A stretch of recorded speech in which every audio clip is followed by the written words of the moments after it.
오늘도 매일의 기도를 통해 하나님께 더 가까이 나오신 여러분을 환영하고 축복합니다. 오늘도 주님과 동행하는 하루 되시기 바랍니다. 주님과 친밀한 교제를 갖는 시간 되시길 기도합니다. 하시겠습니다. 그러므로 하나님의 능하신 손 아래에서 겸손하라. 때가 되면 너희를 높이시리라. 베드로전서 5장 6절 말씀. 아멘.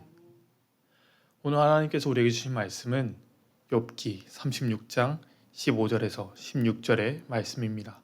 시간 함께 두 절의 말씀이므로 합독하시겠습니다. 함께 읽으시겠습니다. 하나님은 공고한 자를 그 공고에서 구원하시며 학대당할 즈음에 그의 길을 여시나니 그러므로 하나님이 그들을 좁지 않고 넉넉한 곳으로 옮기려 하셨은즉 무릇 그대의 상에는 기름진 것이 놓이리라. 욥기 36장 15절에서 16절 말씀. 아멘. 오늘 말씀은 우리에게 믿음은 열매로 증명된다 라는 제목으로 선포됩니다. 그리고 오늘 말씀은 욥기의 마지막을 기록합니다. 믿음을 증명한 욥의 마지막을 기록하죠. 그 고난의 시간을 마치고 욥은 우리에게 보여줍니다. 행동과 삶으로 보여준 믿음은 마침내 열매 맺음을 기록하죠. 제가 어린 시절 성경을 읽는 것이 아닌 어른들에게 또 선생님에게 목사님에게 들었던 욥의 이야기는 생각보다 짧았습니다. 그래서 성경으로 해도 서너 장 정도 되지 않을까 하는 착각을 했었죠. 하지만 성경은 욥의 이야기를 42장의 긴 이야기로 풀어냅니다. 이것은 마치 우리의 삶과 같은 것 같습니다. 누군가 우리의 삶을 이야기한다면 몇 마디의 말로 요약할 수도 있겠죠. 하지만 직접 살아내는 삶은 더 이상 길게, 그것보다 더 길게 느껴질 수 없는 것 같은 고난의 연속임을 보게 됩니다. 그 고난 가운데 우리는 끊임없이 시험당하고 넘어지며 일어서게 되죠. 그런 우리에게 성경은 욥을 통해 살아내야 함을 선포합니다. 우리의 믿음을 살아냄으로 증명해야 함을 보여주죠. 그리고 마침내 그의 모든 고난을 마치고 성경은 기록합니다. 믿음은 열매로 증명됩니다. 하나님께서 환난에서 우리를 이끌어 주실 것입니다. 오늘 우리에게 주어진 어려움을 하나님께서 아십니다. 그리고 또한 그 어려움을 살아낼 힘 또한 주님께서 주시는 분이심을, 하나님께서 우리에게 부으시는 분이심을 신뢰하며 오늘을 살아내는 여러분과 제가 되길 간절히 소망합니다.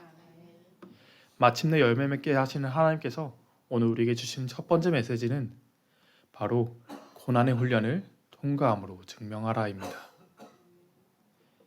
그렇게 위로하러 온 줄 알았던 새 친구와의 논쟁이 끝나고 잠잠히 있던 다른 한 사람이 등장합니다. 그는 바로 엘리후라는 사람이죠. 우리가 꼭 이 엘리후라는 사람을 기억할 필요는 없습니다. 하지만 욥과 새 친구에 비해 어리기에 잠잠하던 그는 잠잠하게 하나님에 대한 자신의 생각을 이야기합니다. 그리고 그런 그의 생각은 새 친구의 견해와 달랐습니다. 그는 욥을 비난하던 새 친구의 비난의 근거에 대해 의문을 제기합니다. 바로 고난은 죄의 대가인가? 라는 질문이죠. 욥의 새 친구는 주장합니다. 고난은 죄의 대가다. 그렇기에 욥이 고난당한 것은 욥에게 죄가 있기 때문일 것이라 주장하죠. 하나님께서 고작 그것 때문만 고난을 주실 것이다 라고 말씀하는 겁니다. 자신들이 하나님의 뜻을 모두 알고 있을 것이라 착각하는 너무나 불경스러운 생각이죠. 그러나 엘리후는 의인도 고난을 받을 수 있음을 주장합니다.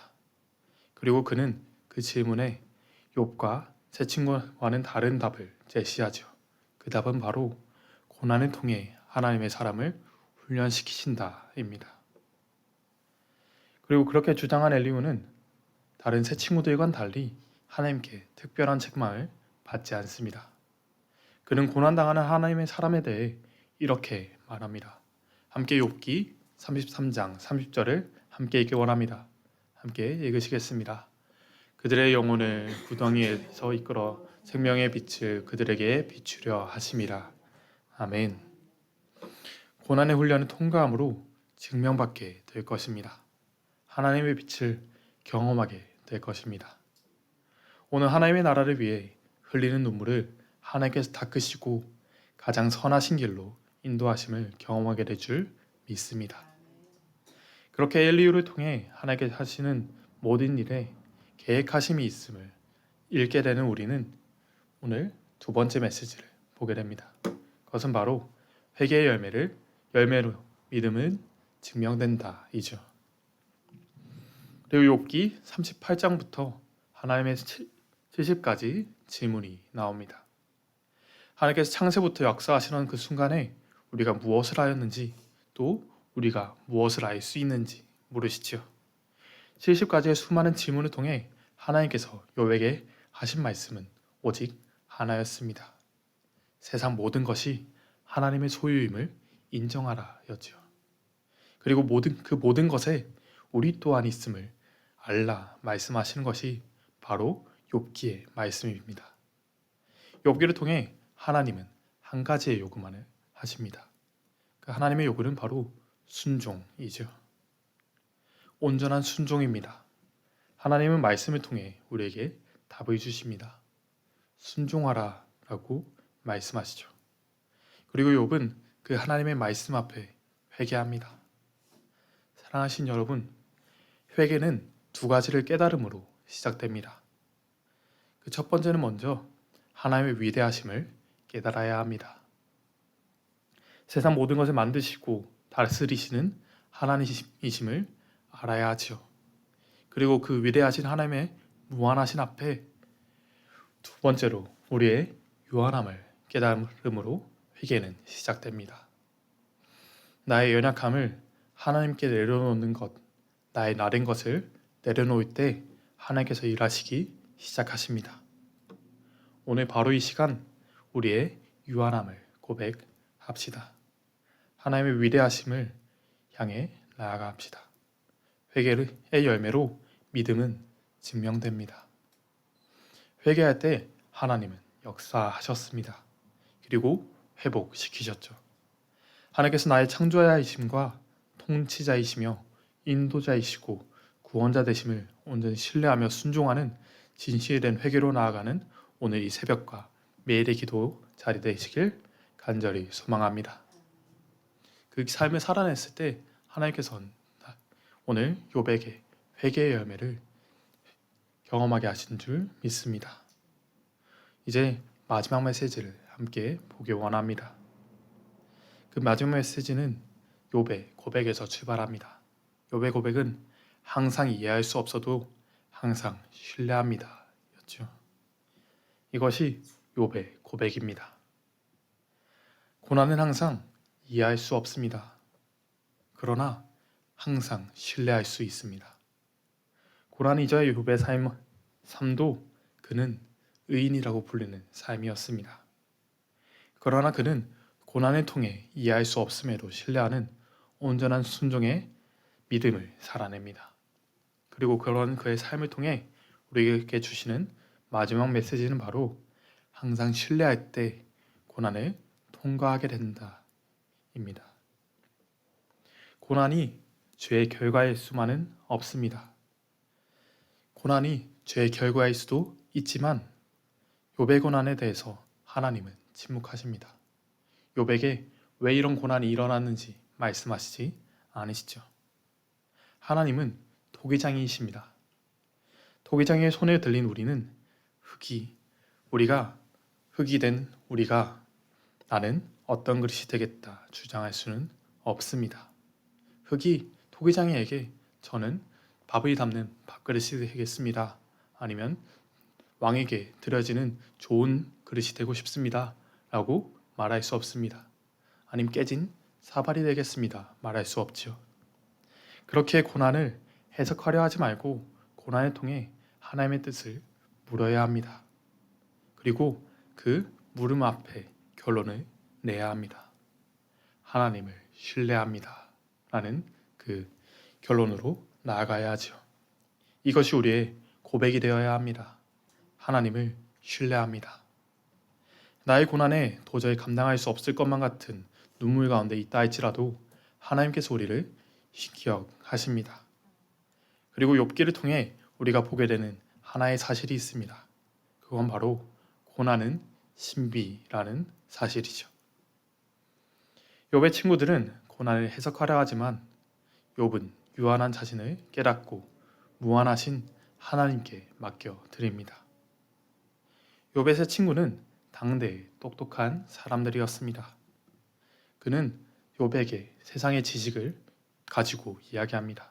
세상의 지식대로 자신들의 판단대로 욥을 향한 고난을 판단하고 해석하죠. 그의 고난이 그의 죄 때문일 것이라 말하며 그를 정죄합니다. 하지만 하나님께서는 욥이 고난을 해석하길 또는 그 고난을 이해하길 바라지 않으셨습니다. 그저 살아내라 말씀하시죠. 그리고 마침내 욥이 이해할 수 없음에도 신뢰함으로 나올 때 일하기 시작하셨습니다. 그리고 마침내 하나님께서 회복시키셨죠. 이 시간 마지막으로 선언하고 선포하겠습니다. 함께 아멘으로 화답해 주십시오. 고난 앞에서 하나님을 신뢰함으로 주님 주시는 열매를 경험하십시오. 우리는 때로 왜 우리에게 이런 일이 일어나는지 이해할 수 없습니다.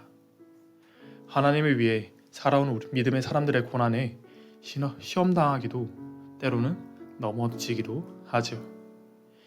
세상 가운데 그렇게 열심히 있더니 그렇게 이게 뭐냐고 조롱당하기도 합니다. 우리의 작은 머리로 너무나 이해할 수 없는, 도저히 이해할 수 없는 어려움을 볼 때도 있습니다. 그러나 여전히 이해할 수 없는 그 상황 가운데서도 우리는 하나님을 신뢰할 수 있습니다. 나의 문제보다 더 크신 하나님을 바라볼 수 있죠. 사랑하신 여러분, 하나님께서 우리의 주인이 되어주십니다. 우리의 모든 문제보다 크신 하나님께서 함께 하심을 신뢰하며 오늘을 살아내므로 믿음의 열매를 맺는 여러분과 제가 되길 간절히 소망합니다. 오늘 우리에게 어려운 삶이 있습니다. 너무나 감당하기 어려운 눈물의 상황들이 있죠. 하지만 하나님께서는 그 눈물의 상황이 아니라 그 너머에 계신 하나님을 신뢰하라 오늘 우리에게 말씀하십니다. 기도를 멈추지 말라 말씀하시죠. 오늘 우리가 하나님께 기도를 멈추지 않길 원합니다. 오직 주님을 신뢰하며 주님께서 우리를 회복시키실 것을 성경을 말하고 있으니 그 성경을 신뢰하며 오늘을 살아내 주십시오. 그 걸음걸음을 살아낸 그 가운데 하나님께서 우리 가운데 함께 걸어가 주시며 우리 삶을 인도하실 줄 믿습니다. 이 시간 함께 기도하시겠습니다. 함께 기도하실 때 고난을 회석하거나 묵상하지 않게 해달라고, 고난 앞에서 하나님을 신뢰하게 해달라고, 기도를 통해 고난을 통과하게 하여달라고, 믿음의 열매로 증명하게 하여달라고 함께 간절히 기도하며 나가시겠습니다. 오 주님, 주여 아버지, 주님의 채우심을 의지하며 나아갑니다. 주님의 역사심을 의지하며 나아갑니다. 오늘 우리가 함께 하시고 우리 삶을 인도하여 주시옵소서. 주님, 오늘 우리 가운데 주어진 이 고난을 해석하거나 이 고난 가운데 묵상하지 않게 하여 주시옵소서. 문제를 묵상하고 문제에 시선을 돌리는 것이 아니라 하나님을 바라보게 하시고 오직 주님을 신뢰하게 하여 주시옵소서. 기도함으로 고난을 통과하게 하시고 삶을 살아내므로 하나님과 걸어내게 하여 주시옵소서. 오직 주님을 의지합니다. 주님의 채우심을 의지합니다. 주님, 오늘 그 삶을 살아내는 가운데 하나님께서 우리에게 주는 놀라운 은혜를 경험하게 하시고 주께서 우리를 회복시키심을 경험하게 하여 주시옵소서. 믿음의 열매를 증명하게 하여 주시옵소서. 세상 가운데 하나님께서 우리에게 주신 그 놀라운 빛과 소명을 깨닫게 하시고 우리가 세상에서 빛과 소금이 되게 하여 주시옵소서. 주님 의지하고 나아갑니다. 주님의 역사심을 의지하고 나아갑니다. 주님, 오늘 우리 삶이 믿음의 열매를 맺는 그 삶 되게 하여 주시옵소서. 오 주님, 우리 삶을 인도하여 주시옵소서. 하나님, 오늘 우리 가운데 믿음의 열매로 증명하라 말씀하셨으니 그 삶을 살아내게 하여 주시옵소서. 우리의 주인 되신 주님 앞에 모든 것을 내려놓게 하시고 나의 나된 것을 내려놓고 고난을 해석하려 그 고난에 몰두하는 것이 아니라 하나님의 신뢰함으로 그 고난을 넘어서게 하여 주시옵소서.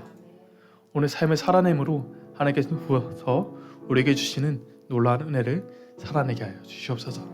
주께서 우리 삶을 인도하시고 우리 가운데 역사하시겠다 말씀하셨으니 그 말씀을 신뢰하며 오늘 우리 삶을 인도하여 주시옵소서.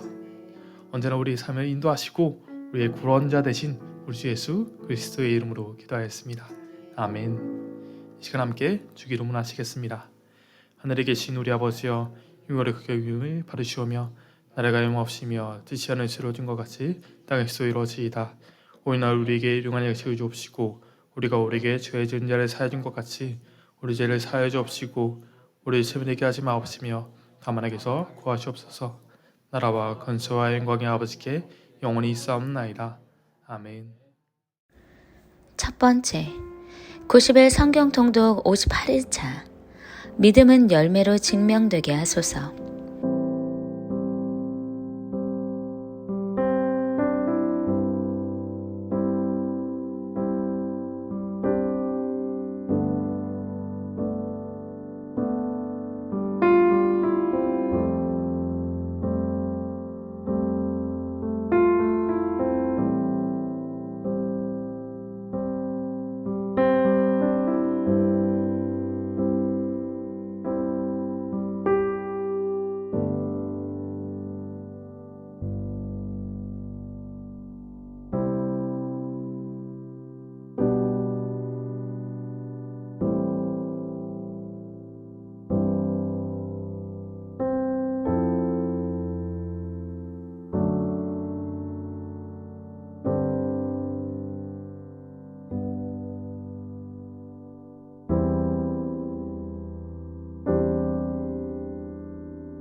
두 번째, 말씀이 없어 무너지지 않도록 내가 먼저 가정과 교회가 말씀의 공동체가 되게 하소서.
세 번째, 수험생들의 길을 인도하시고 반석 세대의 건강을 지켜주옵소서.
4번째, 말씀과 믿음으로 서는 다음 세대가 되게 하소서.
다섯 번째, 하나님의 처음 만날 때의 그 폭풍 같은 감동을 느끼기 원합니다.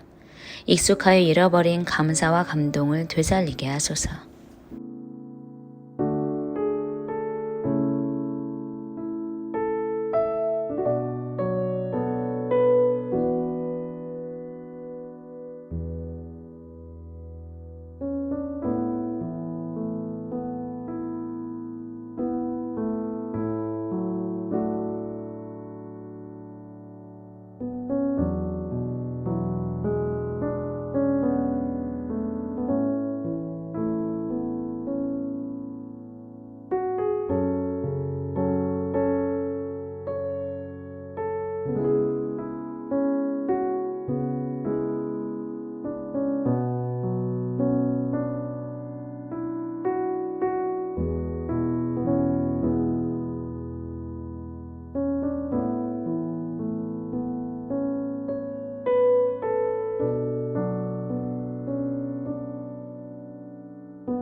25장.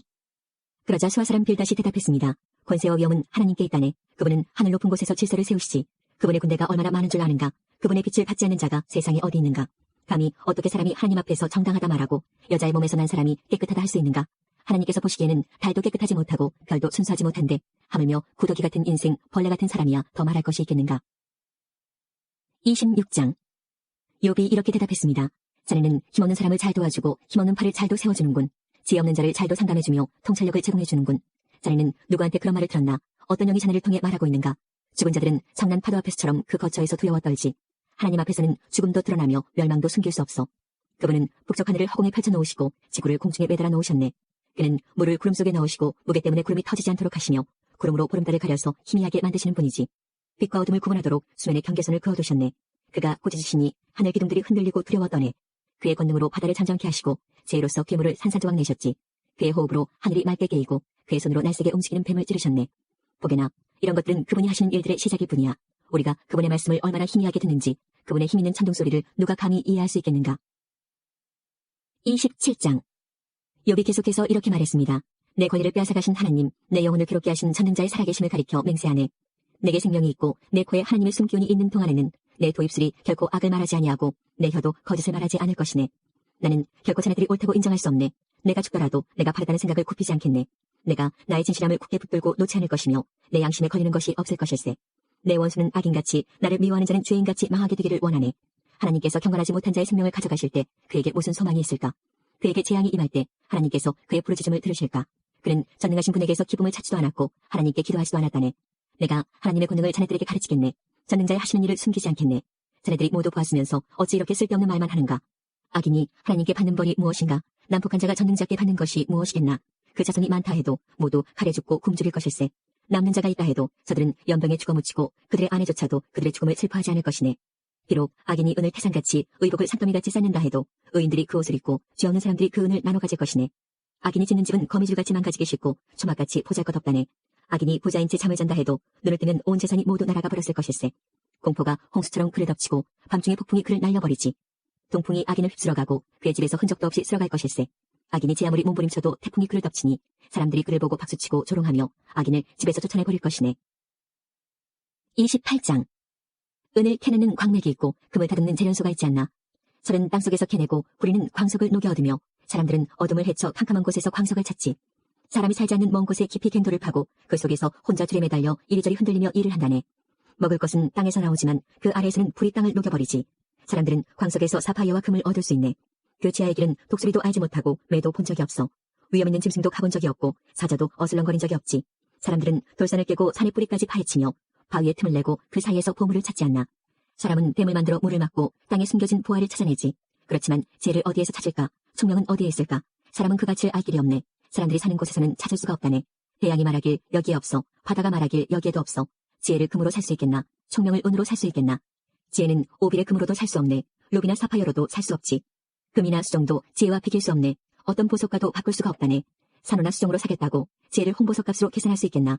에티오피아에서 나는 황옥도 지혜보다 못하고 순금 역시 그러하지. 그런데 그런 지혜는 어디에서 나오나? 총명이 있는 곳은 어딜까?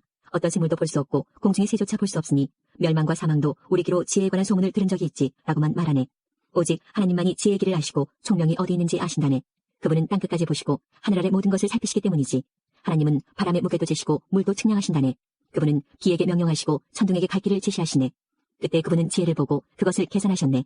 지혜를 세우시고 시험하셨지. 하나님께서 사람에게 이르시길 주님을 경외함이 지혜며 악을 떠나는 것이 총명이니라고 하셨다네. 29장. 욥이 자기 말을 이어 이렇게 말했습니다. 아, 지나간 날들이여. 하나님께서 나를 지켜주시던 그 옛날이 그립구나. 그때 그분의 등불이 내 머리를 비추어서 그분의 빛으로 어둠 속에서 안전하게 걸었는데 내가 한창 힘이 넘칠 때 하나님과 집에서 달콤한 교제를 나누던 날들, 전능자께서 나와 함께 하시던 날들, 내 자녀들이 나와 함께 있던 그 날들, 우유로 발을 씻으며 반석에서 기름이 시내처럼 흘러내렸던 그 시절, 성문에 나가서 성문 앞 광장의 높은 자리에 앉았던 그 시절, 젊은이들은 나를 보고 길 옆으로 비켜서고 노인들은 일어나서 경의를 표하며 백성의 지도자들도 하던 말을 멈추고 손으로 입을 가렸지. 귀족들도 소리를 낮추고 혀가 입천장에 바짝 붙은 것처럼 말소리를 줄였지. 내 말을 들은 자는 나를 복되다 했고 나를 본 자는 모두 나를 칭찬했지. 도움을 바라는 가난한 자들을 돌보고 도울 자 없던 고아들을 살폈기 때문이지. 희망을 거의 잃은 자들도 나를 축복해 주었고 과부들도 기뻐서 나에 대해 노래했지. 그때 나는 의로움의 옷을 입고 정직함을 관처럼 머리에 썼지. 나는 보지 못하는 사람의 두 눈이 되었고 다리를 저는 사람들에게는 두 발이 되어주었어. 가난한 사람에게는 아버지가 되어주고 낯선 사람도 돌보아 주었지. 악인의 턱을 보시고 그 이 사이에 물린 희생자들을 건져주었지. 그러면서 난 오래 살다가 내 보금자리에서 죽겠지라고 생각했는데 내 뿌리는 물가로 뻗어나가고 가지는 밤새 내린 이슬에 젖었지. 나는 언제나 영광스러운 존재였고 내 힘은 늘 커져갔지. 사람들은 내 말에 귀를 기울여 내가 말할 때면 조용히 기다렸고 내 말이 끝나도 말을 삼가니 오직 내 말만이 저들의 귀에 잔잔히 내렸지. 저들은 비 기다리듯 나를 기다리고 봄비 기다리듯 내 입술을 주목했지. 저들이 용기를 잃었을 때 내가 그들을 향해 웃어주면 저들은 내 얼굴의 광채를 귀하게 여겼지. 나는 그들이 해야 할 일을 지도하며 군대를 거느린 왕과 같이 그들을 대했고 애통해하는 저들을 위로하여 주곤 했는데 30장. 이제는 나보다 어린 사람이 나를 조롱하는구나. 나는 그 아버지를 내 양떼를 지키는 개보다 못한 자로 여겼는데 그 나이든 자들이 무슨 힘으로 내게 도움을 줄 수 있었겠나. 그들은 배고픔과 가난에 수척해져 밤중에 먹을 거리를 찾아 광야를 배회하지 않았던가. 덤불 속에서 나무를 캐먹고 쌀이나무 뿌리로 배를 채우던 저들이 아니었나. 도둑 취급을 받고 마을에서 쫓겨나 음침한 산골짜기와 동굴과 바위 틈에서 살았지. 가시덤불 속에서 짐승처럼 부르짖고 가시나무에 모였지. 그들은 이름도 없는 미련한 자들로 고향에서도 쫓겨났지. 그런데 저들이 나를 조롱하고 있다니, 내가 저들의 말거리가 되다니, 저들은 나를 싫어하여 멀리하고 내 얼굴에 마구 침을 뱉고 있구나. 하나님께서 내 활시위를 풀고 나를 괴롭게 하시니 저들이 나를 향해 덤비고 있구나. 오른편에서 그 천한 자들이 일어나 내 두 발을 걷어차고 나를 둘러싸며 죽이려 하는구나. 저들이 내 길을 허물고 나를 죽이려 해도 나를 도울 사람이 없구나. 저들이 무너진 성벽을 통해 공격하듯 밀고 들어와 나를 치니 나는 공포에 질리고 내 체면은 바람 앞에 날리듯 없어졌으며 내 생명은 구름이 사라지듯 위태롭네. 이제 내 영혼이 허물어지고 고난의 날들만이 나를 기다리는구나. 밤마다 내 뼈가 쑤시고 그 고통 때문에 쉴 틈이 없구나. 하나님의 강한 손이 내 옷을 움켜잡으시고 옷깃을 조이시는구나. 그분이 나를 진흙탕에 던지시니 먼지와 재처럼 되었구나. 주님, 내가 주님께 부르짖으나 응답하지 않으시고 주 앞에 섰으나 주께서는 바라보기만 하십니다. 주께서 나를 잔인하게 다루시고 그 강하신 손으로 나를 치십니다.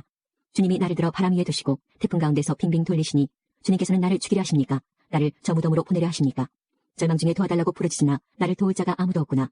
내가 고생하는 사람을 보며 울지 않았던가? 가난한 자를 보고 불쌍히 여기지 않았던가?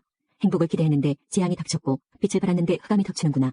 마음이 뒤틀리니 쉴 수가 없고 고난의 날들만이 나를 반기는구나.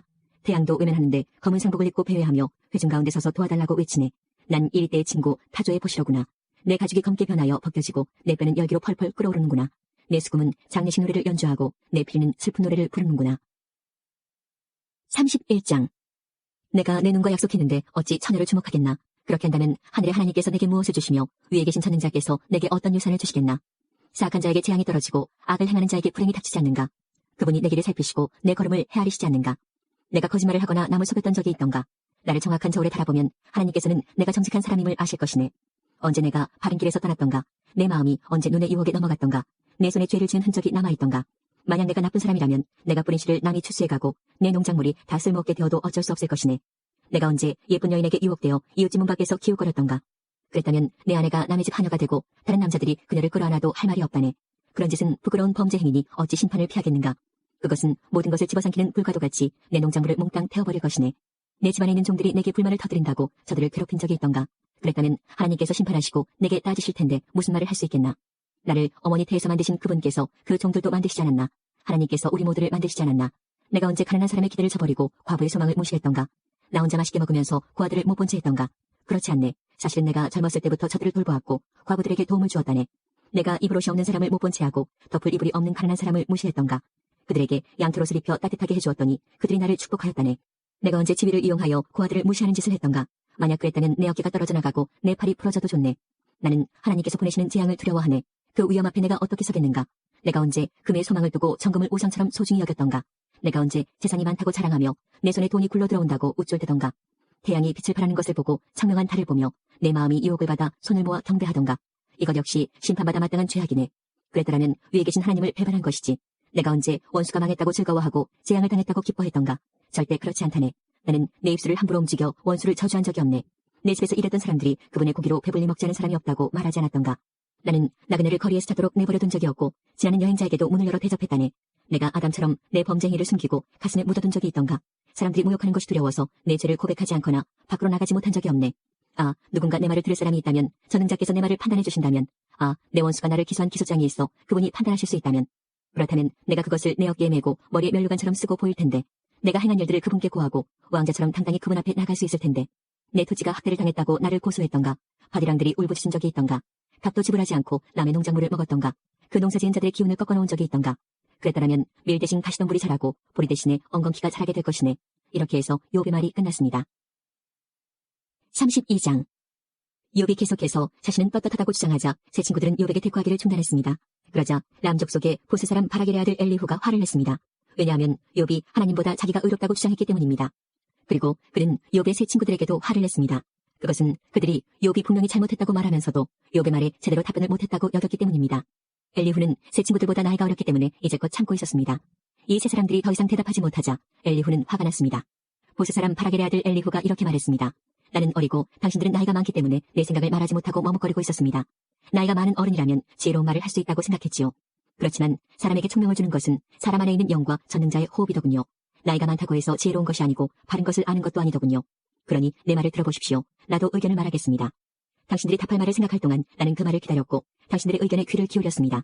나는 열심히 들었습니다만 당신들 중에 그 누구도 욥의 주장을 반박하지 못하고 그의 말에 제대로 답하지 못하더군요. 우리가 지혜를 찾았다.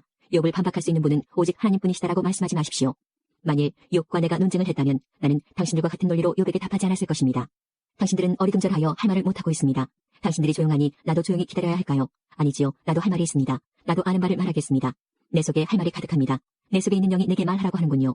지금 내 속은 술이 부글부글 끓는 것 같고 포도주 가죽 부대가 터지는 것과 같습니다. 말하지 않으면 속이 터질 것 같군요. 그러니 내가 입술을 열지 않을 수 없습니다. 나는 누구의 눈치도 보지 않고 어떤 사람에게도 아첨하지 않을 것입니다. 만일 내가 그렇게 한다면 하나님께서 나를 곧장 치실 겁니다. 33장. 이제 욥 어르신, 내가 하는 말에 귀를 기울여 주십시오. 내가 입을 여니 혀가 움직이는군요. 나는 양심대로 말하며 내 혀는 항상 진실만을 말합니다. 하나님의 영께서 나를 만드셨고 전능자의 호흡이 나에게 생명을 주셨지요. 할 수 있거든 당신도 내 말을 듣고 반박하십시오. 나나 당신이나 흙으로 만들어진 하나님의 피조물 아닙니까? 그러니 내가 당신을 두렵게 할 수도 없고 내 손으로 당신을 누를 수도 없지요. 나는 당신이 하신 말씀을 잘 들었습니다. 당신은 주장했지요. 나는 깨끗하고 죄가 없다. 나는 순결하고 아무런 잘못이 없다. 그런데도 하나님은 나에게서 허물을 찾으시고 나를 마치 원수 대하듯 하신다고 말입니다. 또 하나님께서 나를 착고에 채우시고 내 모든 길을 살피신다고 말입니다. 그렇지만 들어보십시오. 당신의 주장은 옳지 않습니다. 왜냐하면 하나님은 사람과 비교할 수 없이 위대하시기 때문이지요. 어찌하여 당신은 하나님께서 답변을 하지 않으신다고 불만을 터뜨리십니까? 하나님께서는 여러 번 말씀하시지만 사람은 깨닫지 못합니다. 그분은 사람이 곤히 잠들었을 때 밤중에 꿈이나 환상으로 말씀하시지요. 사람들의 귀를 살짝 여시고 말씀하셔서 사람들이 그들의 마음을 돌이켜 교만하지 않도록 해주십니다. 그분은 사람이 무덤에 빠지지 않도록 지키시고 칼에 죽지 않도록 보호하십니다. 그분은 사람이 깨닫게 하시려고 뼈마디가 쑤시는 아픔과 고통을 주시기도 합니다. 그럴 땐 밥맛도 없고 진수성찬도 귀찮아지며 몸은 수척해지고 숨어있던 뼈마디가 울퉁불퉁 튀어나오지요. 그럼 결국 무덤에 떨어지고 사망으로 달려가게 됩니다. 그때 그 사람에게 1,000명의 천사 중 하나가 도우러 와서 무엇이 옳은지 말할 것입니다. 그러면 하나님께서는 그 사람이 무덤에 내려가지 않도록 살려주어라. 내가 그 몸값을 벌써 받았다라고 하실 것입니다. 그러면 그 병든 사람의 살이 아기처럼 다시 고와지고 어렸을 때처럼 회복되지요. 그 사람이 하나님께 기도하면 하나님께서는 그 기도를 기쁘게 들으십니다. 그 사람의 마음은 정말로 하나님께 대한 감사로 가득 차게 되겠지요. 하나님께서 그 사람을 의롭게 회복시켜 주실 것입니다. 그러면 그 사람은 사람들 앞에서 찬양하면서 나는 죄를 지었소. 부정한 짓을 저질렀지요. 그러나 내가 받아야 할 벌을 받지 않았습니다. 하나님은 나를 무덤에서 건져주셨습니다. 그래서 저는 이제 이렇게 환한 세상을 봅니다라고 말할 것입니다. 하나님께서는 자주 사람들을 이렇게 다루시지요. 무덤에 내려가던 사람을 다시 살리셔서 생명이 약동하게 하십니다. 욥 어르신, 내 말에 귀 기울이십시오. 계속 조용히 내 말을 들어주십시오. 말하실 것이 있으면 대답해 보십시오. 그러면 내가 분명히 대답해 드리겠습니다. 그렇지 않다면 내 말을 계속 들어주십시오. 내가 지혜를 가르쳐 드리겠습니다. 34장. 엘리후가 계속 말했습니다. 현명한 어르신들이여, 내 말을 들으십시오. 총명한 여러분이시여, 내 이야기에 귀 기울여 주십시오. 귀가 말을 알아듣듯 혀는 음식 맛을 느끼지요. 무엇이 옳고 무엇이 선한 것인지 찾아보도록 합시다. 욥은 나는 의롭지만 하나님께서는 나를 옳지 않게 여기신다고 주장했습니다. 나는 정직한데 거짓말쟁이 취급을 당한다. 죄도 없는데 그분이 나를 쳐서 죽이려 하신다. 세상에 이렇게 옳지 못한 말을 물 마시듯 하는 사람이 또 어디 있습니까? 그가 바로 악인들의 친구요, 불의한 사람들의 친구가 아니고 무엇이겠습니까? 욥은 겨우 하나님을 기쁘시게 해도 별 수가 없다라는 소리를 합니다. 그러니 현명하신 어른들이여, 내 말을 들어보십시오. 하나님은 절대 악을 행하지 않으십니다. 전능자는 절대 잘못 행하지 않습니다. 그것은 그분이 사람이 행한 대로 갚아주시고 그들의 길을 보고 다루시기 때문입니다. 진실로 하나님은 악하게 행하실 수 없으며 전능자는 공의를 무너뜨리지 않습니다. 누가 하나님을 땅의 왕으로 세우셨습니까? 누가 하나님께 세상을 다스리도록 하셨습니까? 만일 그분이 자기만 생각하셔서 영과 숨기운을 거두어 가신다면 어떻게 될까요? 모든 사람이 다 망하고 다시 흙으로 돌아가고 말 것입니다. 총명한 욥 어르신, 내 말 뜻을 아시겠지요? 내 말을 귀담아 들으십시오. 공의를 미워하시는 분이라면 그가 어떻게 다스릴 수 있을까요? 당신이 의로우신 전능자가 잘못했다고 말할 수 있습니까? 그분은 왕들에게도 너희들은 쓸모없다 하시고 귀족들에게도 너희들은 의롭지 못하다고 말씀하십니다. 귀한 사람이라고 더 돌보시거나 보자라고 해서 가난한 사람보다 낫다고 여기지 않으십니다. 저들은 모두 그분이 만드신 피조물이니까요. 사람들은 밤중에 순식간에 죽을 수 있습니다. 보자라도 그분이 치시면 넘어져 죽고 강한 자라도 하나님께서 손쉽게 없애버릴 수 있습니다. 그분은 사람들의 행위를 늘 살피시고 사람들의 모든 걸음걸이를 보시지요. 그렇기 때문에 악인들이 숨을 수 있는 곳은 아무데도 없습니다. 캄캄한 데나 그늘진 곳에 숨을 수 있다고 생각하십니까? 하나님은 사람을 심판하시기 위해 조사하실 필요도 없습니다. 그분은 물어볼 필요도 없이 강한 사람이라도 금방 내리치시고 그 자리에 다른 사람을 세우십니다. 이렇게 하나님은 사람들의 모든 행위를 다 아시기 때문에 밤중에 저들을 치셔서 망하게 하시지요. 하나님께서 사람들 앞에서 악인들을 처벌하여 치시는 것은 저들이 하나님을 떠나 하나님의 말씀과 상관없이 제멋대로 살기 때문입니다. 악인들이 가난한 사람들을 울리면 하나님께서는 그 울부짖음을 들으십니다. 하나님께서 잠잠하셔도 누가 그에게 뭐라 할 수 있습니까? 만약 그분이 자기 얼굴을 사람들에게서 숨기신다면 누가 그분을 볼 수 있습니까? 그렇게 하시는 이유는 경건하지 못한 자가 왕이 되지 못하게 하고 백성을 괴롭히는 자들이 통치하지 못하게 하기 위해서입니다. 누가 하나님께 제가 처벌을 받았으니 이제 더 이상 죄를 짓지 않겠습니다. 제가 못 본 것을 보게 해주십시오. 제가 잘못했다면 다시는 그리하지 않겠습니다라고 말하겠습니까? 당신이 죄를 인정하지 않기 때문에 하나님께서 당신 뜻대로 움직이실 거라 생각하십니까? 이것은 당신이 결정할 일입니다. 그러니 답할 말이 있다면 해보십시오. 총명한 자가 말하며 내 말을 듣는 자가 말합니다.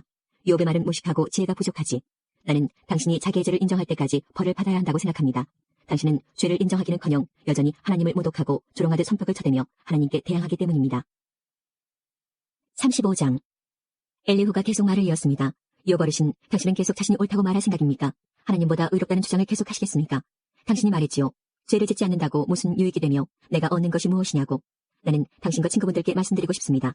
하늘을 보십시오. 당신 위에 높이 떠있는 저 구름을 바라보십시오. 당신이 죄를 지은 것이 하나님께 무슨 영향이 있습니까? 당신의 죄가 많다고 해서 그분께 무슨 해가 있을까요? 당신이 의롭다 하더라도 그것이 그분께 무슨 유익이 되나요? 그분이 당신 손에서 무엇을 받기나 하십니까? 당신의 죄는 당신 같은 사람에게나 영향을 주고 당신의 의로운 삶도 사람에게나 유익한 것이겠지요. 사람들은 학대를 받으면 부르짖으며 벗어나려고 애원합니다. 그렇지만 이렇게 말하는 사람은 드물지요. 나를 만드신 하나님은 어디 계십니까? 밤중에 노래를 부르게 하시는 그분은 어디 계십니까? 그분은 우리가 짐승보다 낫도록 가르치시고 공중의 새보다 지혜롭게 만드시는 하나님이십니다.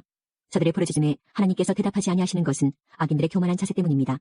하나님은 사람들이 헛된 말로 부르짖는 것을 듣지 않으시며 전능자는 그런 기도를 들은 채도 하지 않으십니다. 당신은 그분을 볼 수 없다고 말하지만 이미 당신의 사정이 그분께 알려졌으니 그분을 기다리십시오. 당신은 그분이 처벌하시지도 않고 악한 일에도 전혀 관심이 없으시다고 했지요. 어르신은 정말 헛된 말을 하고 어리석은 사람처럼 말을 하시는군요. 36장.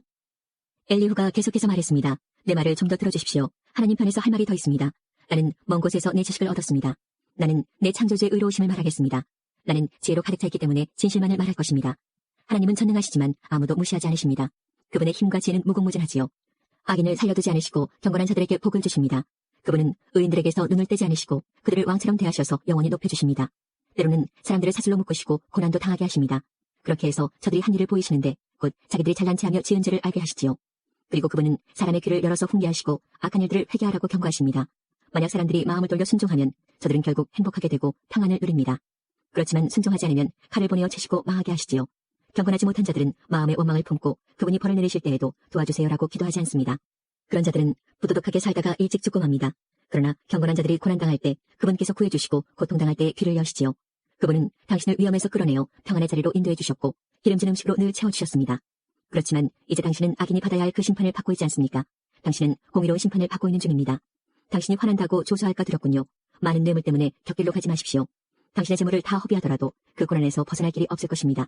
당신은 사람들이 자기 집에서 죽어가는 그 밤을 기다리지 마십시오. 더 이상 죄를 짓지 마십시오. 괴롭다고 하나님을 대적하다니요. 보십시오. 하나님은 정말 높고 존귀하십니다. 누가 그분과 같은 스승이 될 수 있겠습니까? 누가 그분의 길을 정하셨습니까? 누가 감히 그분에게 당신은 이것을 잘못했습니다라고 말할 수 있겠습니까? 하나님의 하신 일을 두고 모두들 찬송합니다. 그러니 당신도 그분께서 하신 일을 찬송하세요. 그 일을 보지 못한 사람은 없습니다. 멀리 사는 자도 다 압니다. 하나님은 너무 위대하셔서 우리가 다 알기 어렵습니다. 그분의 연수를 감히 인간이 어떻게 하겠습니까? 하나님은 물방울을 끌어올리시고 그것이 비가 되어 시냇물에 떨어지게 하시는 분입니다. 구름 속에 비를 쏟으셨다가 사람들에게 풍성하게 쏟아붓습니다. 구름이 어떻게 널려 있는지 그분이 천둥을 어떻게 보내시는지 모두 알 수 있는 사람이 어디 있습니까? 그분은 번개로 자신을 뚫으시고 깊은 바다를 덮으시는 분입니다. 이렇게 하나님은 세상 나라들을 다스리시고 음식을 풍성히 공급하시는 분입니다. 그는 번개불을 손으로 쥐고 표적을 향해 정확히 던지시지요. 천둥소리는 폭풍이 오는 것을 알립니다. 심지어 가축까지도 그것이 오는 것을 알지요. 37장. 그 소리를 들으면 내 심장도 두근거립니다. 그분 입에서 나오는 천둥소리를 잘 들어보세요. 온 천지에 번개를 보내어 땅끝까지 화나게 하시고 그 후에 천둥소리는 우르릉거리고 그분의 위험 있는 목소리가 우렁차게 울려 퍼집니다. 그분의 음성은 사그러들지 않습니다. 하나님의 천둥소리는 정말 놀랍습니다. 사람이 이해 못할 엄청난 일들을 하십니다. 하나님은 눈에게 땅에 내려라 하고 명령하시고 쏟아지는 폭우에게 세차게 퍼부어라 하고 말씀하십니다. 이처럼 사람들을 꼼짝 못하게 하시는 것은 하나님의 일에 대해 그들이 알게 하기 위해서입니다. 그때에는 들짐승도 숨을 곳을 찾고 자기 있는 곳에서 나오질 않습니다. 남쪽에서는 폭풍이 불어오고 북쪽에서는 차가운 바람이 몰아치며 하나님께서 내뿜으시는 입기운에 얼음이 생기고 넓은 호수물조차 꽁꽁 얼어붙습니다. 그분은 구름의 습기를 가득 채우시고 구름 사이로 번갯불을 번쩍거리시지요. 그것들은 하나님의 명령대로 이리저리 움직이며 온 세상에서 그분의 명령을 수행합니다. 그분은 사람을 벌하실 때나 땅에 비를 내리실 때, 징계하실 때나 사람들에게 사랑을 보이실 때 구름을 사용하십니다. 욥 어르신, 가만히 하나님의 기이한 일들을 한번 생각해 보십시오. 당신은 하나님께서 어떻게 구름을 만드시고 어떻게 번개를 번쩍이게 하시는지 아십니까? 구름이 균형을 잃지 않고 떠다니는 것과 지혜가 온전하신 분이 행하시는 이적을 이해할 수 있나요? 남풍이 불어 땅이 조용할 때 따뜻해지는 까닭을 아십니까? 당신은 하나님께서 청동구리를 부어 만든 거울처럼 단단한 하늘을 펼 수 있습니까? 우리가 그분에게 할 말을 가르쳐 주십시오. 우리는 어둠에 쌓여 있어 그분에게 무슨 말을 해야 할지 모르겠군요. 내가 하고 싶은 말을 하나님께 다 할 수는 없습니다. 내가 왜 하나님께 나를 삼키실 기회를 드리겠습니까? 바람이 하늘을 깨끗이 휩쓸고 간 후 그 빛 때문에 태양을 똑바로 쳐다볼 수 있는 사람은 없을 것입니다. 그분은 영광의 빛에 휩싸여 북쪽에서 오시고 위험 가운데 임하시지요. 우리는 전능자의 권능을 상상조차 할 수 없습니다.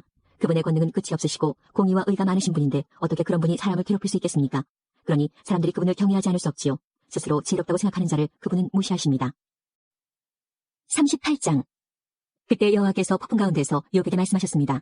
무식한 말로 나의 뜻을 어둡게 하는 자가 누구냐? 너는 허리띠를 동여매고 대장부처럼 일어나서 묻는 말에 대답하라. 내가 땅에 기초를 세울 때 너는 도대체 어디에 있었느냐? 내가 그렇게 많이 알거든 대답하라. 누가 그 수치들을 재고 졸자를 되어보았느냐? 땅의 기초를 무엇으로 단단히 고정시켰는지 그 모퉁이돌을 누가 놓았는지 아느냐? 그때 새벽별들이 노래하였고 모든 천사들이 흥에 겨워 소리를 질렀다. 바닷물이 틀을 열고 나오는 아기처럼 넘쳐 흐를 때 바다가 넘치지 못하도록 한계를 정해놓은 자가 누구냐? 그때 나는 구름으로 바다를 덮고 짙은 어둠으로 그것을 둘러쌌으며 바다의 경계를 지었고 그것에 문빗장과 문을 달았다. 그때 나는 바다를 향하여 너는 여기까지만 오고 더 이상 넘치지 마라. 너 교만한 파도야 멈추어라 하고 명령했다. 내가 태어난 이후부터 한 번이라도 아침에게 명령하여 동을 트게 한 적이 있었느냐? 그래서 새벽이 땅의 끝까지 빛을 비추어 악을 행하는 자를 멈추게 한 적이 있느냐? 해가 비춰진 땅이 도장 찍힌 진흙처럼 생겨나고 그 모양이 주름진 옷과 같이 되었다. 악인들에게 빛을 주지 않고 그 치켜든 팔을 꺾을 수 있느냐? 너는 바다의 샘에 가본 적이 있느냐? 깊은 바다 계곡을 걸어 다녀본 적이 있느냐? 죽음의 문이 내게 나타난 적이 있느냐? 죽음의 그림자가 있는 문들을 본 적이 있느냐? 너는 지구의 구석구석을 다 알고 있느냐? 알거든 대답하여라. 빛이 어디에서 오고 어둠이 어디로 가는지 아느냐? 그것들을 그들의 집으로 데리고 갈 수 있느냐? 그것들이 사는 곳을 아느냐? 너는 그때 태어나서 그것을 아는 사람인가? 나이가 많아서 그런 것들을 아느냐? 너는 눈창고에 들어가 본 적이 있느냐? 우박창고에도 가보았느냐? 그것들을 어려운 때 전쟁이나 싸움에 사용하기 위해 내가 보관하고 있다. 너는 번개가 흩어지는 곳이나 동풍이 땅에서 흩어지는 곳을 알고 있느냐? 누가 폭우의 길들을 내었느냐? 천둥의 길을 누가 마련했는지 너는 아느냐? 사람의 흔적이 없는 곳, 아무도 없는 사막에 비를 내리고 더없이 메마른 땅에 물을 대고 그곳에 싹을 돋게 하는 이가 누구인가? 비를 낳은 아버지가 있느냐? 이슬방울은 누가 낳았느냐? 얼음은 누구에게서 나왔으며 하늘의 소리는 어디에서 태어났느냐? 물을 돌처럼 단단하게 얼리고 물의 표면을 꽁꽁 얼게 하는 이가 누구인지 아느냐? 너는 묘성을 한데 묶고 오리온 별자리의 고리를 풀 수 있느냐? 내가 별무리를 계절에 따라 이끌어내고 큰 곰자리, 작은 곰자리 별무리를 인도할 수 있느냐? 내가 천체 운행 법칙을 아느냐? 내가 땅의 자연 법칙을 세웠느냐? 구름에게 소리를 질러 물이 내게 홍수처럼 덮이게 할 수 있느냐? 내가 번개에게 번쩍거리며 나가라고 명하면 그것이 예 그대로 하겠습니다라고 답하느냐? 누가 가슴에 지혜를 주고 마음에 총명을 주었더냐? 누가 지혜가 뛰어나 구름의 수를 헤아리겠느냐? 누가 하늘의 물병들을 기울여 먼지를 덩어리가 되게 하고 흙을 흙덩이가 되게 할 수 있느냐? 내가 사자의 먹이를 잡을 수 있느냐? 사자들의 굶주림을 채울 수 있느냐? 사자들이 굴 속에 웅크려 있고 은신처에 숨어서 기다릴 때 까마귀 새끼가 먹이가 없어 이리저리 날며 나를 향해 까악까악 울부짖을 때 누가 까마귀들에게 먹이를 주는가? 39장.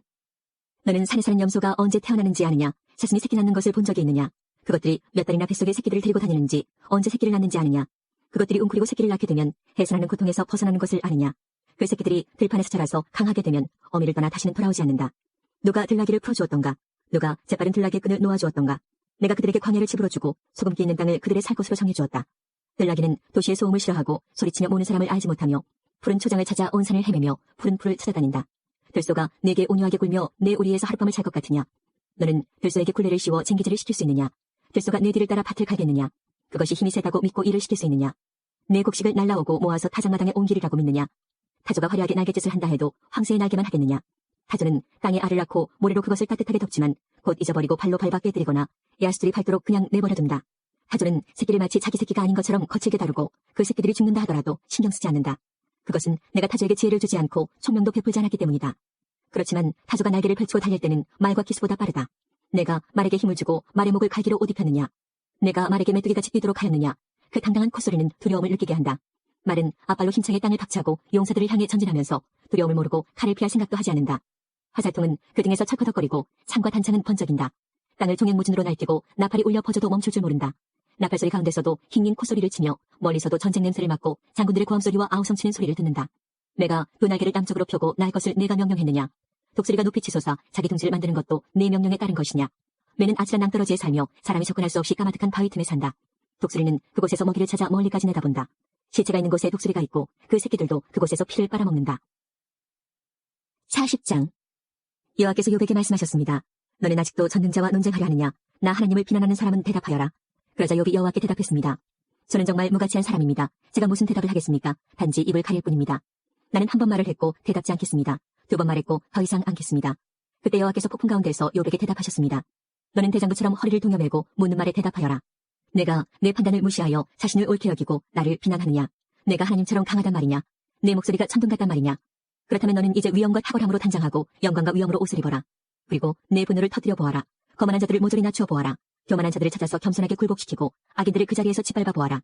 그들을 모두 흙 속에 묻어 저들의 얼굴을 무덤에 묻어라.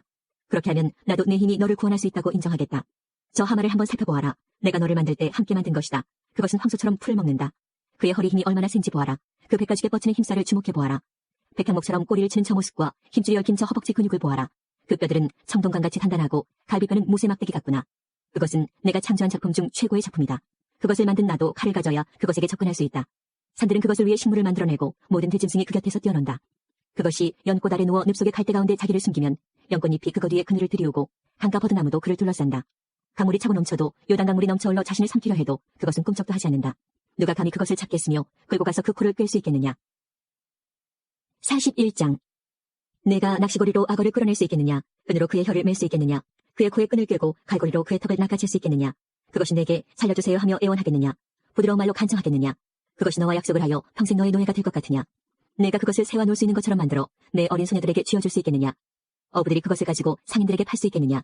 상인들은 그것을 가게에 가지고 나와 팔 수 있겠느냐. 내가 그것의 가죽의 창을 그 머리에 작사를 꽂을 수 있겠느냐. 그것에게 내 손을 대어보아라. 그것이 날뛰면 내가 다시 그런 일을 할 생각이나 하겠느냐. 그것을 굴복시킬 수 있다는 생각은 헛된 것이 아니겠느냐. 보기만 해도 기가 꺾이지 않느냐. 아무리 용감한 자라 해도 그것조차 깨우지 못하는데 누가 감히 내게 맞설 수 있겠느냐.